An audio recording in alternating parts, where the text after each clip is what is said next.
Alright, here's my Vermeer M450. It's a trencher backhoe with a 6-way blade combo. I'm going to go through and tell you a little bit about it and what I've done so far. And as we'll start up here at the backhoe. This is a bunch of dead bugs stuck to it in the oil because I got some oil on it. This cylinder been rebuilt, that cylinder has been rebuilt. I just took these hoses apart in here and had to fix the fitting. I had to get a new hose from this all the way over to the joystick. That's why there's fluid down here. It's not from the cylinder. And this cylinder's been rebuilt. Got new hoses in here, on the ones in here. I got new teeth on there with probably less than 2 hours or so digging time on those teeth. The backhoe works up and down pressure, swing. The swing's a little weak on this. You probably need some new sills inside the control valve over there. I haven't replaced any of those yet. I've got new hoses and just redid the cylinders.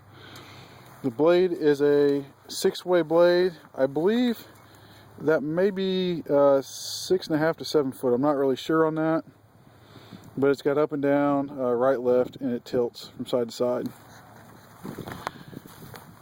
On the engine, I just got a new starter, new solenoid. The carb had been rebuilt, oil's been changed quite a while ago. Probably could be due for it again. It's got a little 4-cylinder Ford 192 industrial engine. It's got a miss. I haven't done any plugs or anything on it, and I've been using it. And I've got new hoses, some new hoses I've had to buy to get everything functional.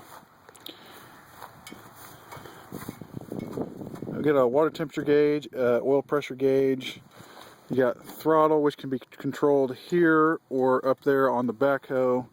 Hydraulic drive for when you're doing trenching or you're moving around with the backhoe. 3-speed Ford transmission. And I've got the boom and everything like that. Operation for the boom and the front blades right there. The battery's less than a year old. I just replaced the center pivot. That's a big thing on these. To do that center pivot, that cost me alone was like I think $175 for the bearings, races, and sills. The tires are dry rotted. A couple of them are tubed, but they still hold air, and I haven't had to air them up for a long time. Actually, I probably haven't had to air them since I put tubes in at all. On these back cylinders, I didn't have to rebuild any of these cylinders. I've got some new hoses back here. I did some stuff there. I worked on the teeth a little bit on the trencher chain. It's a heavy-duty machine, 7,000 pounds.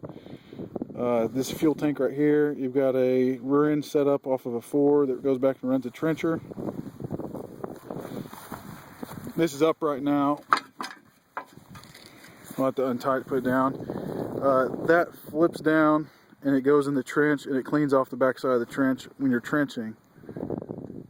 And you've got spoil augers on the side. I got a ton of bugs stuck to this thing. We had a bunch of bugs come back up because it was warm the other day. And this right here is the clutch for the trencher, which you can loosen it and adjust it if you need to for different material. And we've got, like I said, the 3-speed Ford transmission. Plus you have a Charlin hydraulic drive when you're trenching to really move the unit slow. I got this stuck the other day and I walked it out with that hydraulic drive, not even being on it. I just had to lift it up and put some dirt back under the tires because I'm digging some sand. Got a new cap rotor, ignition, new cap rotor hydraulic filter over here, ignition coil, and points and condenser in this. But it still has a slight miss. Probably need to change the plugs. And here's the controls for the backhoe. You can take this bolt out here and this thing will swing back into the tractor to get it out of the way, but I haven't had to do that, so I just mount it solid. And I've got some new hoses. Like I said, the swing, I probably need to go through there if I keep it and change those sills in there, because the swing's not quite as powerful as the rest of it is on the backhoe. But the digging and reaching out, and with an overloaded bucket of dirt, it'll still swing just fine, and I'll show you that in just a second.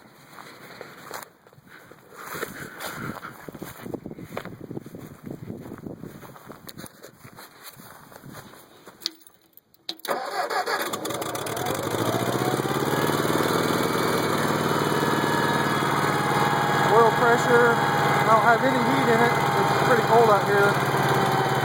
Oil pressure's running 60 and it's idling pretty low. I'm going to idle it up a little bit.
And the water you're seeing come out of that is, this holds water in here. And I had the hydraulic leak, so I still got some fluid, but I got that hose fixed.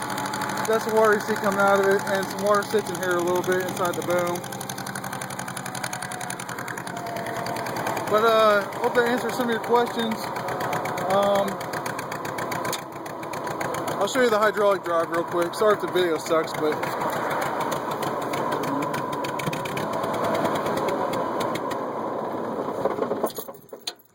like I said, this is the hydraulic drive right here.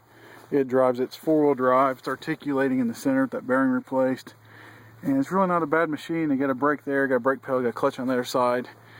Sometimes when it's been sitting for a long time, I've had it sitting out here for about 6 months, and it's a little hard to get in and out of gear. Reverse gear, it goes on fairly easy with idle down, but it depends on the clutch. I don't have anything to keep the clutch out, so it doesn't get surface rust on it. I put fluid in it the other day. I spilled it while it was tilted up in the air, so that's what's coming off there. It's not from the control levers, it's from actual fluid up here where it ran down the side, and it's covered in bugs stuck in that fluid. Alright, man, tell me what you think, or let me know if you're still interested or not. If you can get that that small track hoe unstuck, or a small track loader unstuck, if you know the motor will spin over, I'm still interested in it. I guess it'll be a wintertime project because I don't know if I'll get this done or not. But alright, thanks, man.